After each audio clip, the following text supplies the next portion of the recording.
Alors, impact de la révolution cubaine 1959. Et dans quelle mesure la victoire de la révolution à Cuba marque-t-elle un tournant dans l'histoire du XXe siècle en Amérique latine?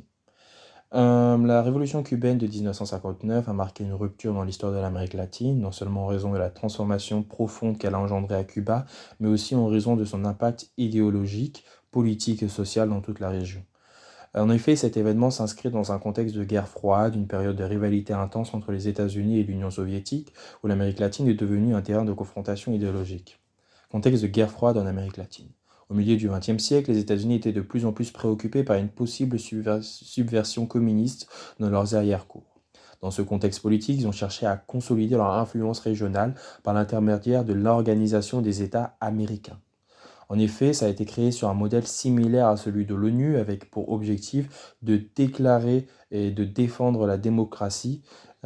Mais la pratique de cette défense impliquait souvent une suppression de tout mouvement ou tout parti lié aux communistes, oui, c'est ça. Et par exemple, la loi pour la défense permanente de la démocratie, qui a été adoptée en Chili en 1948, a interdit le Parti communiste et marginalisé ses membres.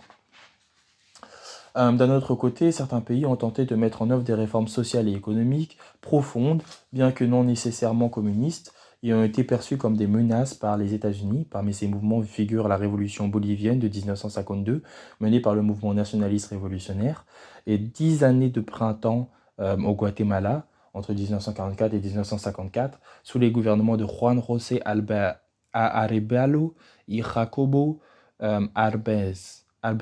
Ces deux processus se sont achevés par des coups d'État soutenus directement ou indirectement par les États-Unis, comme dans le cas du renversement d'Arbenz en 1954, justifié par une politique anticommuniste menée par la CIA. La révolution cubaine, déroulement et victoire. Le triomphe de la révolution cubaine fut le résultat d'années de lutte contre le régime dictatorial de Fulgencio Batista. Arrivé au pouvoir par un coup d'État en 1952, la révolution fut menée par des figures emblématiques telles que Fidel Castro, Raúl Castro, Ernesto Che Guevara qui l'ont articulé sous un mouvement de guérilla mobilisant divers secteurs de la société cubaine. Le processus révolutionnaire peut être divisé en plusieurs étapes clés. En 1953, Fidel Castro a dirigé l'assaut contre la caserne de la Moncada, une tentative avortée de renverser le régime qui l'a conduit en prison. Lors du procès, il a prononcé le célèbre discours «L'histoire m'acquittera», exposant sa vision de la justice sociale et de la souveraineté nationale. Et c'est pour ça que Fidel Castro est devenu en quelque sorte un personnage assez emblématique en 1953. 3 ans plus tard, en 1956, les leaders révolutionnaires ont débarqué à Cuba à bord du yacht Granma. Et après s'être organisés au Mexique, bien qu'ils aient d'abord essuyé de revers, ils ont essayé de consolider une guérilla dans la Sierra Maestra. Euh, alors, euh, Ils ont réussi, à consolider une guérilla dans la Sierra Maestra. Les leaders révolutionnaires qui ont débarqué à Cuba au bord du yacht Granma. Ok. Première guérilla en 1953 dans la Sierra Maestra. En 1958, il y a eu la pression militaire et politique qui a contraint Batista à fuir l'île et le 1er janvier 1959, les révolutionnaires sont entrés triomphalement dans la Havane.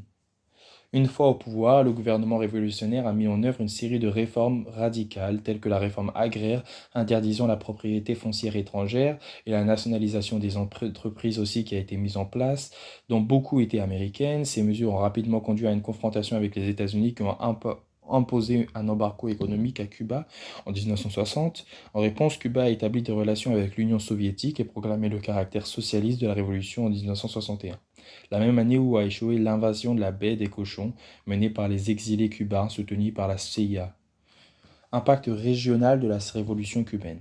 Le triomphe de la révolution cubaine a catalysé l'émergence de mouvements révolutionnaires dans toute l'Amérique latine, inspirés par l'exemple cubain, des organisations guerrières comme le Front sandiniste de libération nationale, FSLN, au Nicaragua et les frontières des armées révolutionnaires de Colombie, FARC, ont cherché à reproduire une stratégie de guérilla et de lutte armée.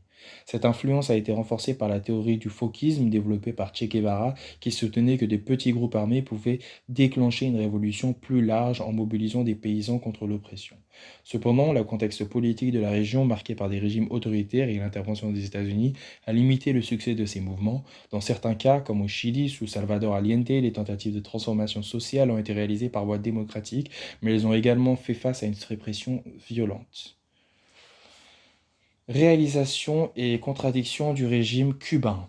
Alors, le gouvernement révolutionnaire à Cuba a réalisé des avancées significatives dans des domaines tels que l'éducation et la santé, atteignant des niveaux d'alphabétisation et de soins médicaux remarquables par rapport à d'autres pays de la région. Cependant, ces progrès se sont accompagnés d'un contexte de parti unique, de censure et de persécution politique. Au fil des décennies, le régime cubain s'est imposé comme un modèle de résistance à l'hégémonie américaine, mais il a également été critiqué pour ses violations des droits humains et le manque des libertés démocratiques.